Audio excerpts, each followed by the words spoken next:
Selamat beribadah dan mendengarkan firman Tuhan dari Gereja All Saints Anglican Church. Hari ini Ash Wednesday atau yang biasa kita kenal sebagai Rabu Abu.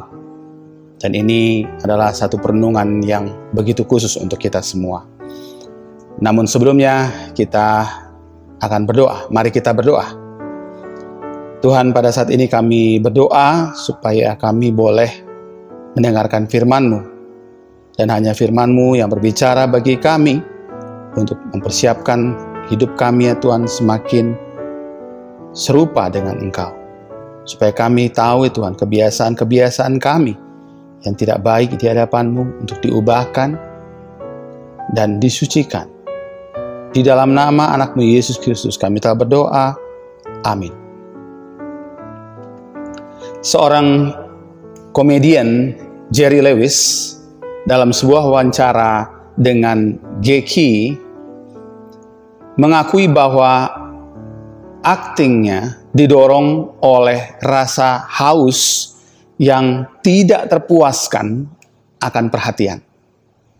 Dia berkata, "Saya butuh tepuk tangan." Lady Gaga membawakan lagu berjudul Applause. Lagu itu mengatakan, "Saya hidup untuk applause. Saya hidup untuk tepuk tangan." Banyak mereka yang berprofesi sebagai pelaku di panggung dan layar kaca maupun sosial media hidup untuk tepuk tangan, tanda like dan subscriber. Sebagai pengikut Yesus, kita harus sangat berhati-hati untuk tidak melakukan tindakan yang membawa pembenaran diri lewat mendapatkan tepuk tangan atau pujian orang lain. Belakangan ini, jika kita perhatikan, ada hamba Tuhan yang juga melakukan pansos, panjat sosial, dengan masuk ke ranah politik praktis dan pembelaan yang tidak pada tempatnya. Melakukan interview dengan orang tertentu untuk menaikkan rating sosial medianya dengan konten yang tidak penting, tujuannya agar membawa pujian bagi dirinya. Setiap konten yang kita rundingkan atau putuskan dalam hal apapun, dalam berbagai aspek kehidupan, cenderung tidak lagi kita tanyakan pentingnya hubungan kita dengan kerajaan Allah. Apa hubungannya yang aku lakukan ini dengan kerajaan Allah? Apakah hal ini semua sungguh mendatangkan pujian bagi Yesus Kristus? Yesus memperingatkan, "Ingatlah, jangan kamu melakukan kewajiban agamamu di hadapan orang supaya dilihat mereka. Karena jika demikian, kamu tidak beroleh upah dari Bapamu yang di surga." Itu ada di ayat yang 1. Namun sebelumnya, dia berkata, "Biarlah terangmu bersinar di depan orang lain, sehingga mereka dapat melihat perbuatan baikmu dan memuliakan Bapamu yang di surga." Apakah ini kontradiksi? Tidak. Yesus tidak menentang dirinya sendiri. Malahan ini saling melengkapi. Karena ini membahas dua dosa orang Farisi. Orang percaya saat itu, atau kita saat ini, yang mencari pujian. Kedua dosa ini yang akan kita selidiki di hari Rabu Abu ini. Pertama dalam pasal 5 Matius ayat 16 yang membahas dosa pengecut. Mengapa? Karena bertentangan dengan pola ritual orang Farisi yang memuliakan diri mereka. Yesus menantang mereka dan orang yang mengikuti dia dengan berkata, "Demikianlah hendaknya terangmu bercahaya di depan orang, supaya mereka melihat perbuatanmu yang baik dan memuliakan Bapamu yang di surga." Kekristenan bukan untuk seorang penakut. Karena dengan menjadi penakutlah seseorang menjadi munafik dan mencari pujian orang lain, bukannya memuliakan Tuhan. Lalu bagaimana untuk tidak menjadi seorang penakut dan sebaliknya bisa memuliakan Tuhan? Pertama, berubah dalam orientasi kehidupan. Berubah dalam orientasi kehidupan. Ketika kita membaca teks Matius pasal 5 ayat 16, maka hal pertama yang perlu diperhatikan adalah ucapan bahagia di ayat-ayat sebelumnya. Kita perlu berubah dalam orientasi kebahagiaan kita. Kebahagiaan di sana sama sekali tidak ada hubungannya dengan dunia. Kebahagiaan ini buat orang yang miskin di hadapan Allah. Orang yang berduka cita. Orang yang lemah lembut. Ini dikarenakan mereka akan memiliki bumi. Orang yang lapar dan haus akan kebenaran. Orang yang murah hatinya, orang yang suci hatinya, orang yang membawa damai, orang yang dianiaya sebab kebenaran, orang yang dicela dan dianiaya, difitnahkan, segala yang jahat karena Kristus. Kebahagiaan di sini bukan untuk orang yang meletakkan orientasi kebahagiaan pada kesuksesan duniawi. Orang yang benci kemiskinan maupun orang yang mau menjadi kaya. Karena kebahagiaan di sini untuk orang yang miskin secara rohani. Orang yang tidak membangga-banggakan apa yang dimilikinya sebab sesungguhnya itu hanya dipinjamkan padanya. Karena dia paham bahwa semua miliknya adalah berasal dari Tuhan. Ketika kita membaca ucapan bahagia, maka itulah kebahagiaan karena Tuhan. Itulah kebahagiaan Kristus. Kalau sumber kebahagiaan kita dari dunia, kesenangannya adalah diapresiasi orang, maka kita akan terikat dan takut kehilangan. Karena kita takut kehilangan, maka kita bisa menjadi seorang pengecut. Pertanyaannya, apakah yang membuat Anda dan saya senang? Apakah yang membuat kita terpuaskan secara penuh? Apakah Anda dan saya ingin bahagia? Arti berbahagia adalah terpuaskan secara penuh. Kepuasan ini bukanlah akibat dari keadaan-keadaan yang menyenangkan dalam hidup, yang membawa pujian bagi diri kita.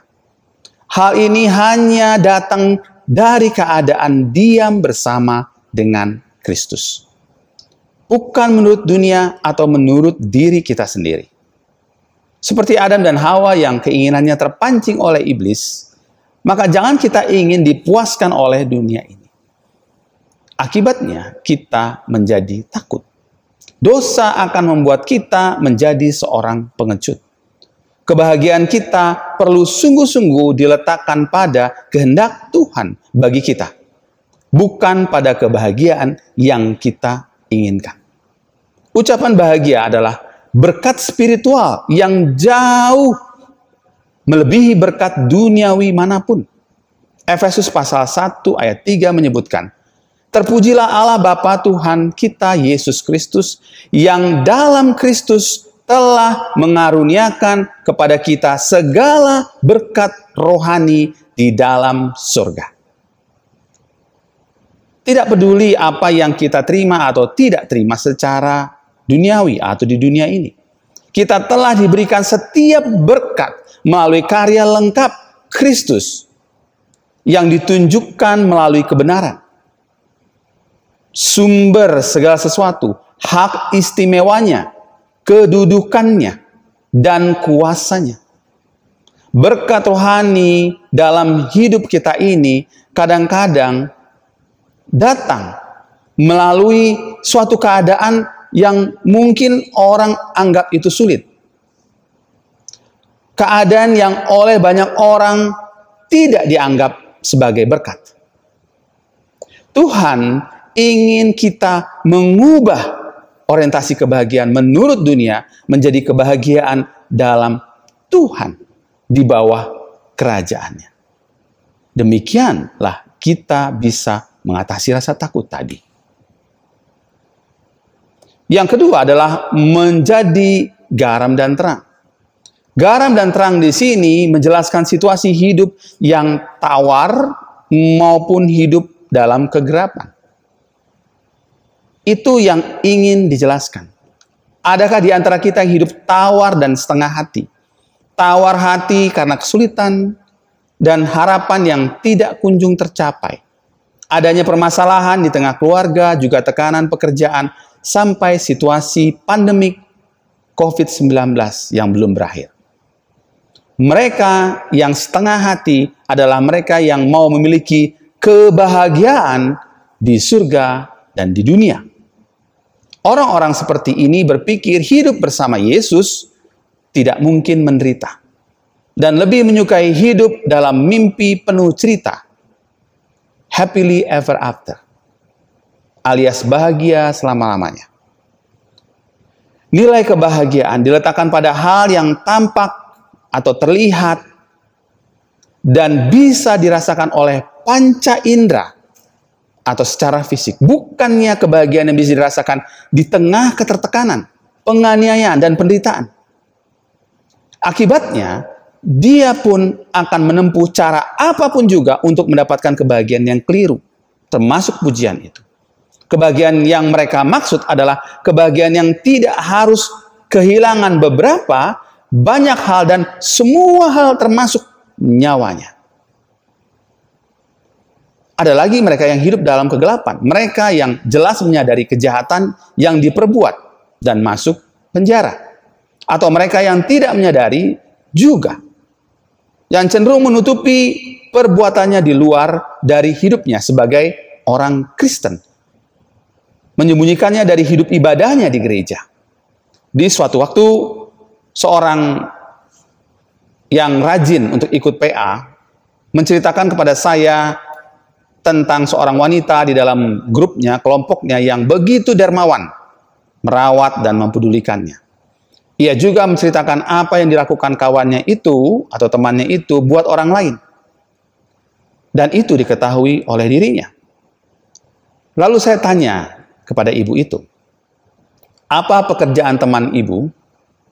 Segera dijawab, seorang dokter, Pak. Lalu saya tanya, ibu tahu atau tidak apa yang dikerjakannya di tengah bidangnya sebagai dokter? Apakah serupa dengan apa yang ibu lihat dan ibu saksikan? Apa yang kawan ibu lakukan di bidangnya? Ibu itu pun terdiam. Hal sama saya mendengar tentang kritikan atas hamba Tuhan, mantan seorang pilot yang tampaknya lebih mengerti itu firman Tuhan dan mengkritik hamba Tuhan lainnya.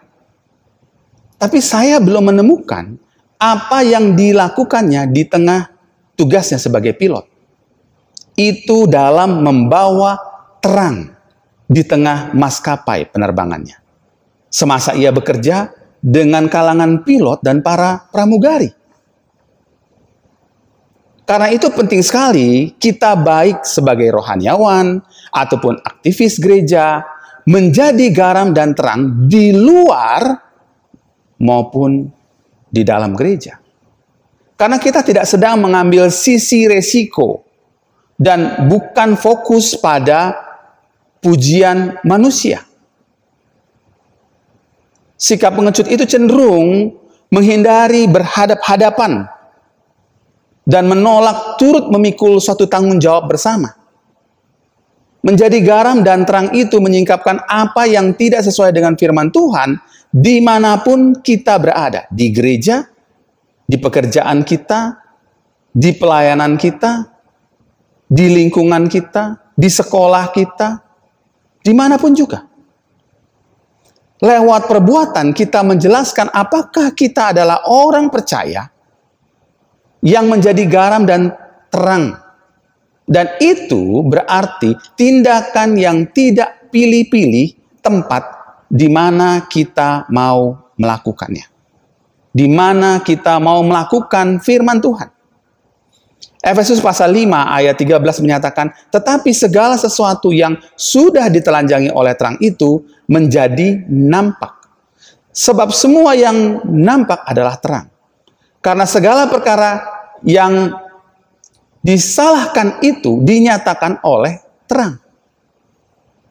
Ayat ini menegaskan untuk kita menelanjangi perbuatan yang jahat atau perbuatan yang berasal dari kegelapan dengan membawanya kepada terang. Ini artinya orang yang tidak mencari pujian manusia bagi dirinya bukanlah orang yang bersikap pengecut. Paulus menyampaikan suratnya kepada jemaat Korintus demikian. Aku, Paulus, seorang yang tidak berani bila berhadapan muka dengan kamu, tetapi berani terhadap kamu bila berjauhan. Aku memperingatkan kamu demi Kristus yang lemah lembut dan ramah. Aku minta kepadamu, jangan kamu memaksa aku untuk menunjukkan keberanianku dari dekat. Sebagaimana aku berniat bertindak keras terhadap orang-orang tertentu yang menyangka bahwa kami hidup secara duniawi. Memang kami masih hidup di dunia, tetapi kami tidak berjuang secara duniawi. Karena senjata kami dalam perjuangan bukanlah senjata duniawi, melainkan senjata yang diperlengkapi dengan kuasa Allah yang sanggup meruntuhkan benteng-benteng. 1 Korintus 10 ayat 1 sampai 4. Di sini Paulus menegaskan dirinya bukan seorang pengecut. Karena seorang pengecut itu masih hidup secara duniawi. Seorang yang menjadi terang membawa orang lain pada terang itu harus berani berhadapan-hadapan.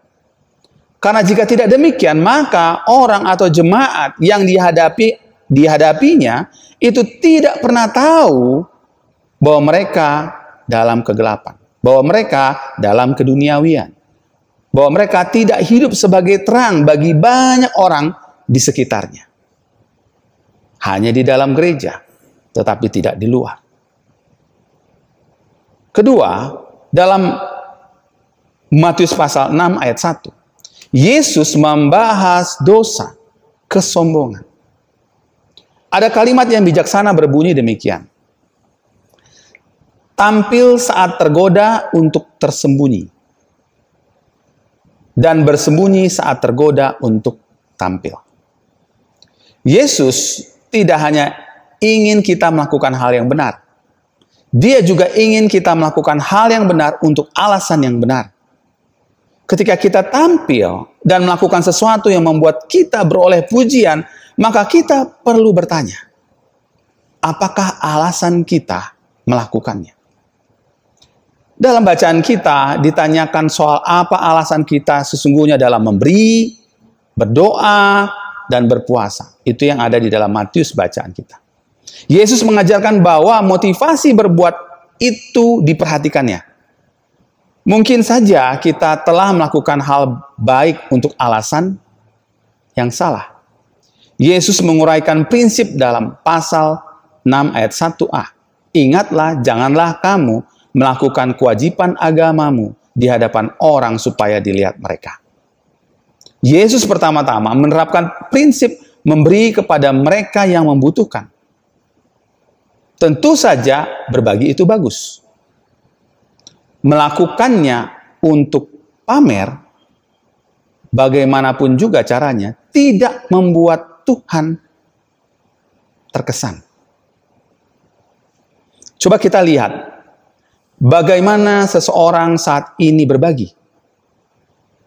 Saat ini yang namanya berbagi sembako sampai lewat dari channel salah satu sosial media, motor sekalipun, selalu ada nama atau brand tertentu untuk dikenali. Saat ini orang banyak keranjingan melakukan monetizing, metode untuk menghasilkan uang dari website dan konten yang dikelola. Sebuah lembaga kursus mewajibkan para muridnya untuk membuat tugas dan melakukan tag di salah satu sosial media ke lembaga tersebut.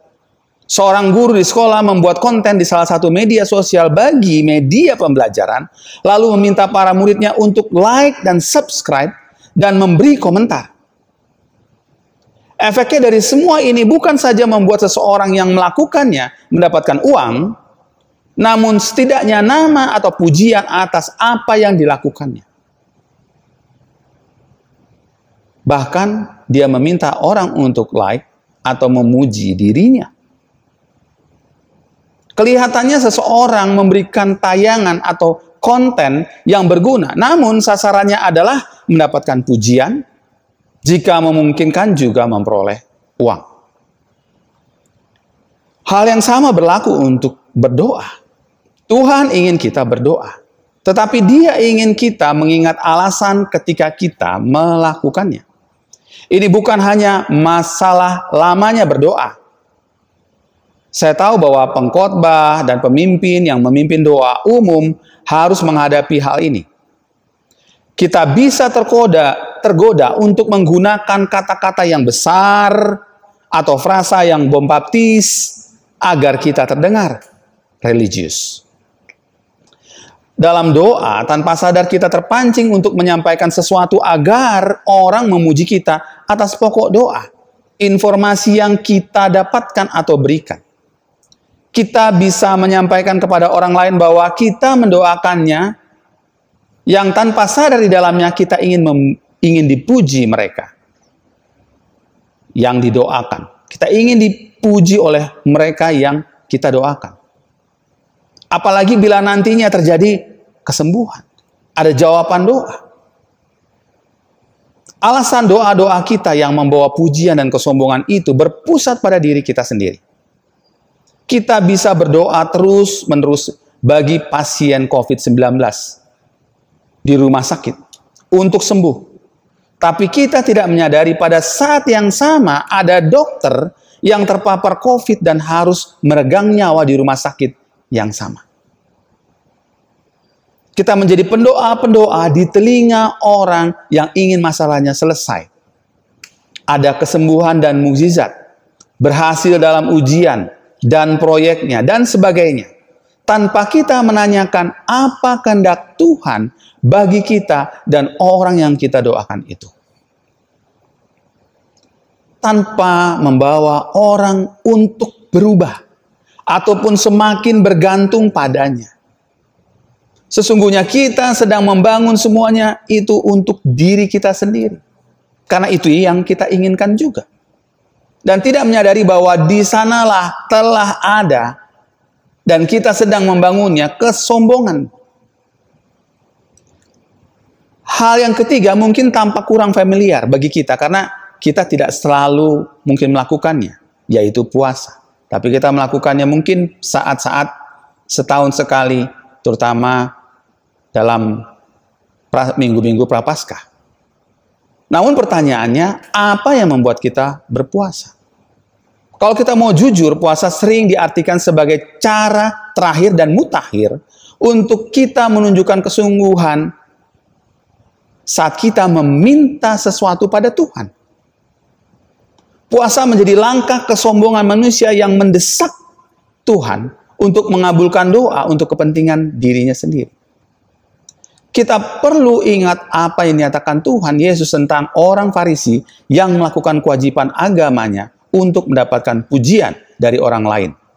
Itu tidak beroleh upah dari Bapa yang di surga. Mengapa? Karena mereka menginginkan upah di dunia ini. Paling tidak pujian manusia.